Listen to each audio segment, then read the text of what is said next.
कल हम लोग books of original entry start किए थे, एक नया चैप्टर, और उसमें हम लोग क्या पढ़े थे? बुक्स ऑफ ओरिजिनल एंट्री में हम लोग ये समझे थे कि जर्नल प्रॉपर के अलावा, जर्नल बुक के अलावा भी और भी बुक्स मेंटेन किए जाते हैं जहां पे ट्रांजैक्शंस को ओरिजिनली पहली बार रिकॉर्ड किया जाता है. So journal is not only the book where all the transactions are recorded first time.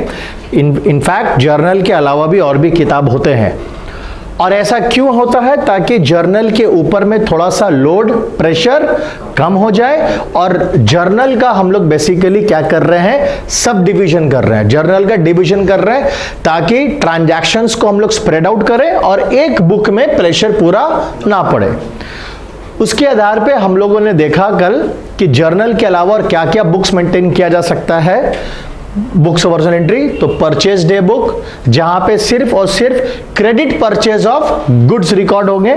Sales day book, जहां पे सिर्फ credit sales of goods record होंगे. परचेज रिटर्न डे बुक और सेल्स रिटर्न डे बुक. और इसके अलावा हम लोग ने कैश बुक को भी देखा था, बट कैश बुक अलग चैप्टर, उसको हम लोग अलग से देखेंगे. So purchase day book, sales day book, purchase return day book, sales return day book, journal and cash book, ये 6 बुक्स ऑफ ओरिजिनल एंट्री के बारे में हम लोग कल देखा कि ये 6 बुक होते हैं. इनके अलावा भी होता है, बिल रिसीवेबल बुक होता है, बिल्स पेबल बुक होता है, बट उस पर हम लोग डिस्कशन नहीं करेंगे. कल का क्लास में हम लोगों ने परचेज डे बुक और सेल्स डे बुक के बारे में पढ़ा था, समझा था. और आज का जो हमारा क्लास होगा, आज का क्लास हम लोग परचेज रिटर्न डे बुक और सेल्स रिटर्न डे बुक के बारे में जानेंगे. सो यहां पे है परचेज रिटर्न डे बुक का फॉर्मेट. फॉर्मेट अगर देखें तो सबसे पहले आपका आता है डेट कॉलम, राइट? कौन से तारीख को परचेज रिटर्न, मतलब हम लोग जब रिटर्न कर रहे हैं अपने सप्लायर को. So date, name of the supplier, किसे रिटर्न कर रहे हैं. लेजर फोलियो, लेजर फोलियो का कॉलम क्यों होता है? क्योंकि यहां से हम लोग लेजर पोस्टिंग करते हैं. डेबिट नोट नंबर, ये एक नया कॉलम है, इसके बारे में हम लोग अभी जानेंगे थोड़ा देर में. Debit note. फिर डिटेल्स, कैलकुलेशंस, परचेज रिटर्न, कितना रुपया का सामान हमने रिटर्न किया, उस पर क्या इनपुट CGST था या इनपुट SGST या इनपुट IGST, और उसके बाद टोटल अमाउंट का सामान हमने कितना वापस किया. क्योंकि देखिए जब हम लोग सामान खरीदे थे तो GST लगा करके हमें बेचा गया था, तो जब हम सामान वापस भी करेंगे तो हम लोग GST लगा करके ही वापस करेंगे. बात समझ में आ रहा है कि नहीं आ रहा है? क्लियर में? अगेन में पॉइंट? ठीक है. तो ये था तुम्हारा परचेज रिटर्न डे बुक का फॉर्मेट. वेरी सिंपल, कुछ नहीं है. जैसे कल हम लोग sales return day book, sales day book का फॉर्मेट, परचेज डे बुक का फॉर्मेट देखे थे, सब चीज सेम है. सिर्फ यहाँ पे परचेज डे बुक में यहाँ पे इनवॉइस नंबर होता था, यहाँ पे क्या आ गया है? डेबिट नोट नंबर आ गया है. अब अगर हम लोग सेल्स रिटर्न डे बुक में जाए तो सेल्स रिटर्न डे बुक क्या बुक हुआ? ये वो बुक है जहां पे सेल्स रिटर्न रिकॉर्ड होते हैं. यानी कि अगर हमने जो अपने कंज्यूमर को माल बेचा है और वो कंज्यूमर जब हमें माल वापस करे तो वो सारे रिकॉर्ड्स यहां पे होंगे. तो यानी कि सेल्स रिटर्न से जुड़ा एंट्री आप जर्नल में नहीं करेंगे. जर्नल में नहीं करेंगे जो हम लोग पहले करते थे. जर्नल में नहीं करके हम लोग कहां पे रिकॉर्ड करेंगे? सेल्स रिटर्न डे बुक में. उसी तरह परचेज रिटर्न डे बुक में जितना भी परचेज रिटर्न का एंट्री था वो जर्नल में नहीं रिकॉर्ड करके अब कहां पे होगा? परचेज रिटर्न डे बुक में रिकॉर्ड होगा. So sales return day book का अगर फॉर्मेट देखें तो पहला डेट, उसके बाद होगा नेम ऑफ द कंज्यूमर होगा, नेम ऑफ द कंज्यूमर. उसके बाद क्या है? Credit note number. Credit note number, correct. What is this credit note number? अभी हम बताएंगे जब हम डेबिट नोट और क्रेडिट नोट को एक साथ समझाएंगे आपको. फिर एक डिटेल्स, डिटेल्स में कितना रुपया का सामान था, क्या क्या सामान वापस किए, सारा कैलकुलेशंस. सेल्स रिटर्न्स, कितना रुपया का रिटर्न हुआ, सामान आपने कितना वापस किया, उस पे आपका आउटपुट CGST, SGST, IGST कितना था, टोटल मिलाकर के आपका कितना रुपया का सामान आपने वापस किया.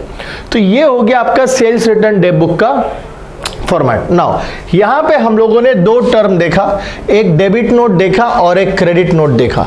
ये दोनों टर्म को हम लोग समझते हैं कि क्या होता है डेबिट नोट और क्रेडिट नोट, और ये दोनों टर्म को हम बिजनेस के पॉइंट ऑफ व्यू से समझाएंगे. सो ये है, मान लो ये है अपना बिजनेस, ठीक. बिजनेस गुड्स रिटर्न कर रहा है, तो मेरा एरो देखो बिजनेस से बाहर जा रहा है, इसे हम लोग कहते हैं परचेज रिटर्न और रिटर्न आउटवर्ड्स, क्योंकि बिजनेस से गुड्स बाहर जा रहा है, और ये कहां जा रहा है? इसके पास। ये हमारा कौन है? सप्लायर। करेक्ट। देखो, जब हम लोगों ने अपने सप्लायर से गुड्स खरीदा था, मतलब जब हम लोगों ने गुड्स परचेज किया था, मतलब जब गुड्स आया था, जब हमने परचेज किया था, तो इसने मेरे को एक इनवॉइस दिया था। याद है? सामान जब दिया तो सामान के साथ साथ एक बिल, एक डॉक्यूमेंट, एक इनवॉइस एज अ प्रूफ कि हम आपको कितना सामान दे रहे हैं, किस क्वालिटी का है, किस रेट का है, आपको कितना दिन में पेमेंट करना है, एवरीथिंग वहां पे रिकॉर्डेड था। तो गुड्स के साथ एक सामान भी आया। अब तुम थोड़ा सा कॉमन सेंस लगाओ। जब हम सामान खरीदे थे तो हमको एक डॉक्यूमेंट मिला था, एक प्रूफ मिला था, उस सामान के साथ मेरे पास आया था। तो जब हम वही सामान अपना उसी वेंडर को, सप्लायर को जब वापस करेंगे, तो तुमको नहीं लगता है कि तुमको भी एक नोट देना चाहिए, एक डॉक्यूमेंट देना चाहिए एज अ प्रूफ कि हम आपको इतना सामान वापस किए हैं, हम क्या सामान वापस कर, जब हम खरीदे थे तो हम क्या खरीदे थे, कितना में खरीदे थे, उसका एक बिल आया था मेरे पास, एक डॉक्यूमेंट आया था मेरे पास। हम इनवॉइस वर्ड यूज नहीं कर रहे, हम डॉक्यूमेंट वर्ड यूज कर रहे to make it more simpler. तो उसी तरह जब हम सामान वापस करेंगे तो तुमको नहीं लगता कि हमको कोई नोट देना चाहिए? तो जब हम यहां से सामान, मान लो ये मेरा गुड्स है, हम सामान वापस कर रहे हैं, तो सामान के साथ साथ हम एक डॉक्यूमेंट भी देंगे कि कौन सा सामान है, कितना वापस कर रहे, कितना क्वांटिटी, एवरीथिंग, उसका प्राइस वगैरह। इसी नोट को, ये जो नोट हम इशू करते हैं, इसी नोट को हम लोग डेबिट नोट के नाम से जानते हैं। क्या नाम से जानते हैं? अब क्वेश्चन मन में ये आएगा कि सर इस नोट का नाम डेबिट नोट कैसे पड़ा, कैसे पड़ गया इसका नाम डेबिट नोट? तो बहुत सिंपल, सप्लायर मेरे लिए कौन है? बोले तो लायबिलिटी, करेक्ट? बोले तो लायबिलिटी। तो जब आप गुड्स वापस करते हैं तो आपका लायबिलिटी बढ़ता है कि घटता है? लायबिलिटी बढ़ जाएगा कि घट जाएगा? कम जाएगा ना। तो लायबिलिटी घटने से क्या होता है? समझ में आ रहा है? इट मीन्स इस नोट के चलते आप उसको बता रहे कि देखिए भैया, हम आपको इतना रुपया सामान वापस कर रहे हैं, अब हम आपका अकाउंट को हम अपने पास क्या करेंगे? डेबिट करेंगे। So please do not think from the point of view of the supplier. We have to think from the point of view of the business. So in short, we can say a debit note is a note which is issued by the business to its supplier at the time of purchase return, at the time of goods returned. And why is it called debit note? अगर आपसे कोई पूछ बैठा कि उसे debit note क्यों कहा जाता है, तो वेरी सिंपल, उसे डेबिट नोट इसलिए क्या कहा जाता है क्योंकि बिजनेस अपने सप्लायर को, अपने क्रेडिटर को अपने बुक्स में क्या करता है? उसको डेबिट करता है, उसका अकाउंट को, लायबिलिटी को क्या कर देता है? हम लोग अपना लायबिलिटी को कम करते हैं। सो दैट इज वाई इस नोट का नाम क्या पड़ेगा? या डेबिट नोट। क्लियर है? सो डेबिट नोट कौन इशू कर रहा है? बिजनेस इशू कर रहा है। जो सामान वापस करता है वो इशू करता है। सो बिजनेस यहां पे इशू कर रहा है, वो इशू करेगा इसको, ये इशू नहीं कर सकता। इनवॉइस कौन दिया था? सप्लायर ने दिया था। बिजनेस इनवॉइस नहीं दे सकता था सप्लायर को। इनवॉइस कौन दिया था? सप्लायर। क्योंकि गुड्स कौन दिया था? सप्लायर हमको सामान बेचा था, तो इसलिए इनवॉइस भी कहां से आया? वहां से आया। अब देखो हम क्या कर रहे हैं? हम गुड्स वापस कर रहे हैं। तो गुड्स इस बार कौन दे रहा है? हम दे रहे हैं, बिजनेस दे रहा है, हम लोग वापस कर रहे हैं। तो फिर यहां से नोट किसके पास से जाएगा? मेरे पास से जाएगा, सप्लायर के पास, and that note will be debit note. अब जस्ट इसका ऑपोजिट, यह है आपका बिजनेस और यहां है आपका कंज्यूमर या कस्टमर बोल लो, जिसे हम लोग अपना डेटर के नाम से भी जानते हैं। अब जब हमने इसको सेल्स किया था आपको याद होगा उधार में जब माल बेचा था तो अगेन हमने यहां पे क्या इशू किया था, इनवॉइस दिया था, इसलिए सेल्स डे बुक में एक कॉलम था इनवॉइस नंबर का। अब किसी कारण के चलते इसको सामान पसंद नहीं आया, क्या हुआ नहीं हुआ जो भी हुआ, वो हमको सामान क्या कर रहा है, रिटर्न कर रहा है। सो यहां पे हो रहा है आपका सेल्स रिटर्न। अब जब सेल्स रिटर्न हो रहा है तो अब हमको नोट कौन देगा, कस्टमर देने वाला है, ये देगा नोट, हम तो इसको नोट इशू, बात समझ में आ रहा है कि नहीं आ रहा है, राइट। सो यहां पे जो नोट होता है वो नोट कौन सा हो गया, क्रेडिट नोट। अब इसका नाम क्रेडिट नोट क्यों पड़ा, कॉमन सेंस लगाओ, वही लॉजिक, इसका नाम क्रेडिट नोट क्यों पड़ा, क्योंकि जो डेटर है, डेटर मेरे लिए क्या होता है, एसेट, और जब मेरा डेटर हमको सामान वापस कर दिया तो मेरा डेटर एज एन एसेट क्या हो गया, घट गया, और मेरा डेटर घट जाने से क्या होता है, क्रेडिट। समझ में आया?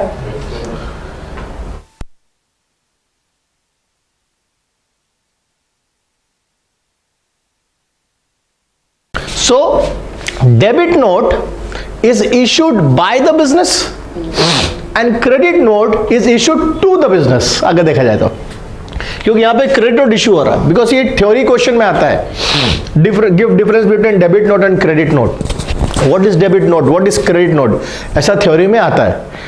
तो इसलिए इसका कॉन्सेप्ट समझना ना, बच्चे हमें कंफ्यूज कर जाते हैं कि डेबिट नोट हम कौन सा बुक में लिखेंगे, परचेस रिटर्न में कि सेल्स रिटर्न में। तो बहुत सिंपल है, परचेस रिटर्न जब गुड्स वापस कर रहे हो तो लायबिलिटी घट रहा है, वहां पे डेबिट नोट। सेल्स रिटर्न जब मेरा डेटर, जिससे हम पहले हम 10,000 रुपया पा रहे थे, अब वो हमको 2,000 रुपये का सामान वापस किया, तो मेरा डेटर अब 10,000 से घट गया, 10,000 से घट के 8,000 हो गया, क्योंकि 2,000 का माल वापस कर दिया।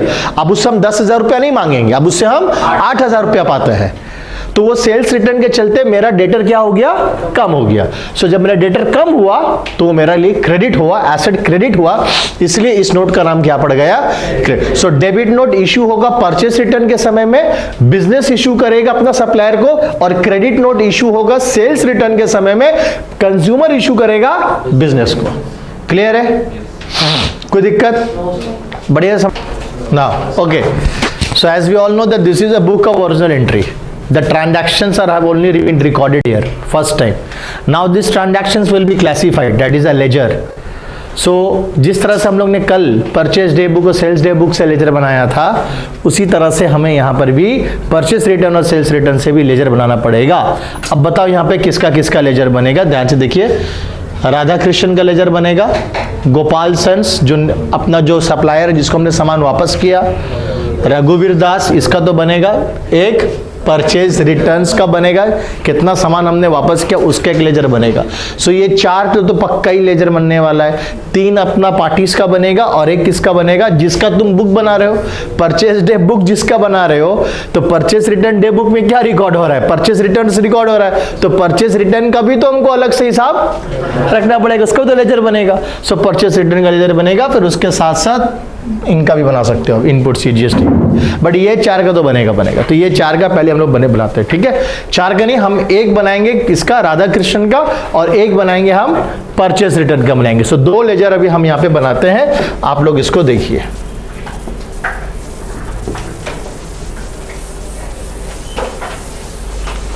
दो लेजर, क्योंकि देखिए एग्जाम में ना जर्नल से आपको बोल सकता है परचेस रिटर्न डे बुक से लेजर बनाने के लिए, डे बुक से लेजर पोस्टिंग करने के लिए दे देता है कभी एग्जाम में, so that you have to B.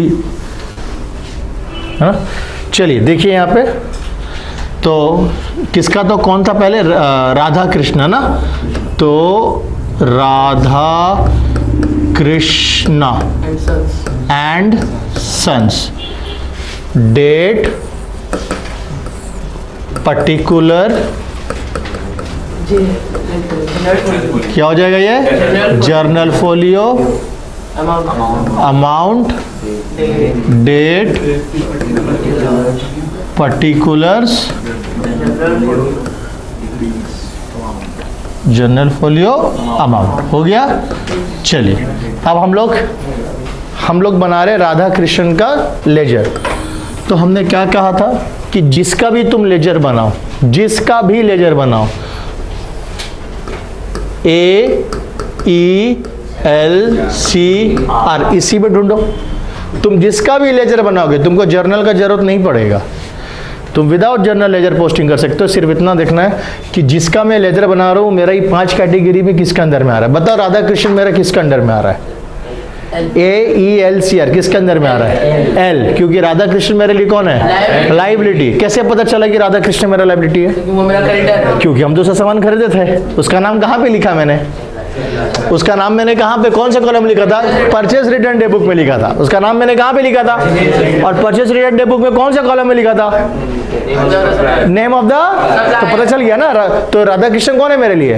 मेरा सप्लायर है, हमको सामान दिया था, तो मेरा क्रेडिटर है। तो क्रेडिटर तो कौन सा कैटेगरी में आएगा? लायबिलिटी के कैटेगरी में आएगा, राइट। अब बताओ, सिर्फ यही देखना है, राधा कृष्ण मेरा लायबिलिटी बढ़ा कि घटा? बढ़ा कि घटा? घट गया। कैसे घट गया मेरा रंग? लायबिलिटी मेरा कम कैसे हो रहा है? क्योंकि हमने उसको सामान वापस कर दिया। अब देखिए यहाँ पे, यहाँ से आपको कॉलम से देखना पड़ेगा। राधा कृष्ण, ये है उसका अमाउंट, कितना रुपया था? 20,160। तो क्या आप राधा कृष्ण का लेजर में डायरेक्टली 20,160 पोस्ट करेंगे? नहीं, क्योंकि यहाँ पे 3 अलग अलग कारण है। ये 20,160 ये 3 कंपोनेंट को मिलकर हुआ है। 18,000 रुपया purchase return, 1,080 input CGST, 1,080 input SGST। समझ में आया? तो उसी तरह जब आप लेजर में भी जाओगे तो आपको लेजर में भी वही करना है। आप जब राधा कृष्ण के लेजर में आओगे तो राधा कृष्ण का लेजर लायबिलिटी बढ़ रहा है कि घट रहा है? घट रहा है। घटने से क्या होता है? डेबिट होता है। सो यहाँ पे लिखेंगे पहला कारण टू परचेज रिटर्न्स। समझ में आया? कितना रुपया का परचेज रिटर्न हुआ था? 18,000। फिर यहाँ पे लिखेंगे टू इनपुट CGST, कितना का था? फिर टू इनपुट SGST, कितना का था? 1,080। समझ में आया? उसके बाद आप इसको टोटल कर सकते हैं 20,160। ठीक है। और अब फिर by balance, actually technically balance होगा नहीं होना चाहिए। क्यों नहीं होना चाहिए? टेक्निकली यहाँ पे हम बोल रहे टेक्निकली बैलेंस नहीं होना चाहिए। कौन बताएगा मेरे को? नहीं करना है इसको बैलेंस, उसको रिटर्न कर दो। क्योंकि देखो लायबिलिटी का सिर्फ डेबिट में एंट्री है, क्रेडिट में कुछ नहीं है। जबकि मैंने हमेशा आप लोगों को कहा है कि LCR इनका लेजर में हमेशा क्रेडिट साइड बड़ा रहेगा, क्रेडिट बैलेंस होना चाहिए। सिंस हम यहाँ पे परचेज रिटर्न की एंट्री कर रहे थे, हमको पता नहीं था कि रघुवीर से हमने कितना रुपया का सामान खरीदा है। उसका तो क्रेडिट साइड में 0 है। अगर हम इसको सामान वापस कर रहे हैं अद्रिजा, इसका मतलब हम तो उससे कुछ खरीदे थे। पहले तो मेरा लायबिलिटी था, बढ़ गया था।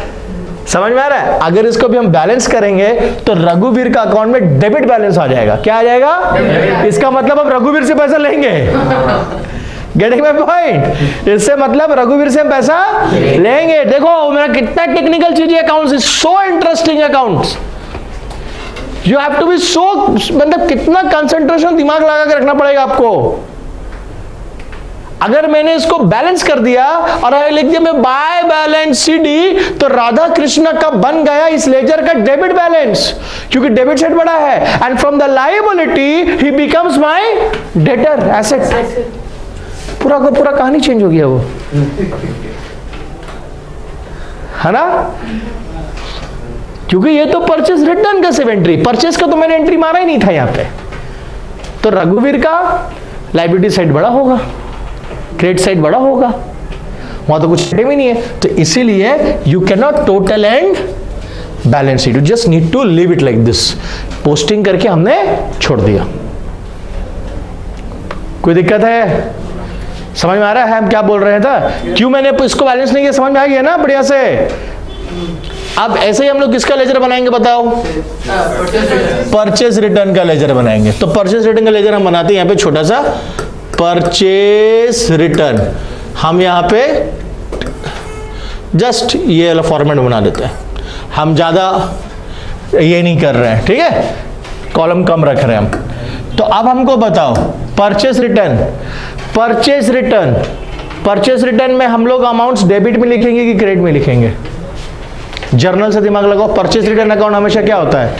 परचेस रिटर्न अकाउंट हमेशा क्रेडिट होगा। गुड्स बाहर जा रहा है, गुड्स बाहर जा रहा है, गुड्स अगर बाहर जा रहा है बिजनेस से तो एसेट क्या हो रहा है? घट रहा है, घट रहा है तो क्या होगा? क्रेडिट। ये भी एक तरीका था। दूसरा तरीका था जब परचेज किए थे तो डेबिट, जब रिटर्न करेंगे तो क्रेडिट। सो परचेज रिटर्न अकाउंट हमेशा क्या होगा? क्रेडिट होगा।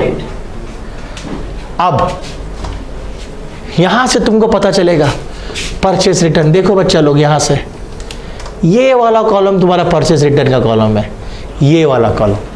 और कितना रिटर्न हुआ था? 18, 50 और 10, सो 78। तो तुम भी यहां पे डायरेक्टली 78 मत लिख देना। तुम यहां पे डायरेक्टली 78 नहीं लिखेगा, तुमको भी यहां पे 18, 50 और 10, और ये 18, 50, 10 किसको किसको रिटर्न किए थे?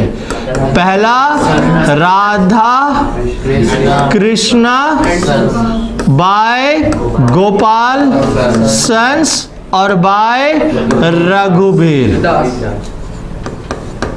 समझ में आया? इसका तुम बैलेंस कर सकते हो, कोई प्रॉब्लम नहीं है। परचेस रिटर्न का हमेशा क्रेडिट बैलेंस होगा। सो तुम इसका कर दो 78, 78। एक्चुअली टेक्निकली बैलेंस शीट लिखना भी नहीं चाहिए, क्योंकि अल्टीमेटली ये सब चला जाता है प्रॉफिट एंड लॉस अकाउंट में, वहां पे जाकर एडजस्ट होता है। बट अभी हम लोग बैलेंस शीट लिखते हैं, उतना भी डिटेल में तुमको लोगों को कंफ्यूज नहीं करेंगे हम। 78,000 यहां पे लिख देते हैं, बट इसका बैलेंस नहीं कर किया। समझ में आ रहा है? यस सो दो। अब इसी तरह से किसका और एक लेजर बन जाएगा? राधा कृष्ण के बाद कौन था? Gopal and sons. So Gopal and sons का भी लेजर में तुम क्या मारोगे? 2 purchase return, 2 input GST, 2 input SGST. उसी तरह किसका बनेगा? रघुवीर दास का भी सेम बनेगा। तो चलो तुम लोग इसका और इसका 2 जन का बनाओ, फिर will go to sales return day book. तो यहाँ पे हम लोग ने 2 एंट्री ऑलरेडी कर लिया। अप्रैल 6 का गंगा प्रसाद ने मेरे को एक 6000 का पंखा फैन वापस किया, 900 रुपया उस पर टीडी, और बाकी का 6% हमने उसमें लगाया जीएसटी। लगा करके टोटल इतना हुआ। श्याम ऑयल मिल्स हमको 40,000 का सामान वापस किया, उस पर 6% का हमने जीएसटी लगाया, 2400, टोटल 44,800, 40,000 रुपया सेल्स रिटर्न, 2400 आपका जीएसटी। अब है हमारा अप्रैल 18। कौन है? संजय। तो संजय के साथ क्या गड़बड़ी हुआ था कि संजय को जब हमने सामान बेचा था तो उसका इनवॉइस में हमने अमाउंट ज्यादा लिख दिया था। अब वो हमसे क्लेम कर रहा है, वो हमसे अलाउंस मांग रहा है, तो हम उसको अलाउंस देंगे, छोड़ देंगे, उसको कम करना पड़ेगा। कितना रुपया? हाँ 2,500। इसके साथ ऐड होगा CGST SGST, कितना? 6% करके है ना, तो 150 रुपया करके होता है। 150, 2,800। यहाँ पे कितना लिखेंगे? 2500, 150 और 2800। अब जैसे इधर का हुआ, इधर का भी तुमको क्या करना पड़ेगा? सब कॉलम का क्या करना पड़ेगा? टोटल करना पड़ेगा। ठीक है, अब बताओ यहाँ से कितना लेजर बनेगा?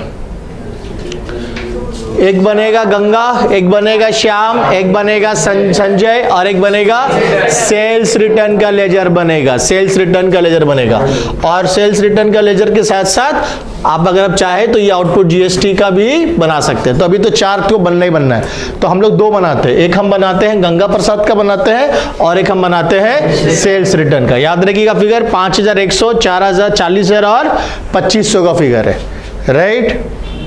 सेल्स रिटर्न इतना का हुआ है, राइट? और लेकिन गंगा प्रसाद का अगर इंडिविजुअली बनाएंगे तो गंगा प्रसाद कितना से मेरा डेटर घटा?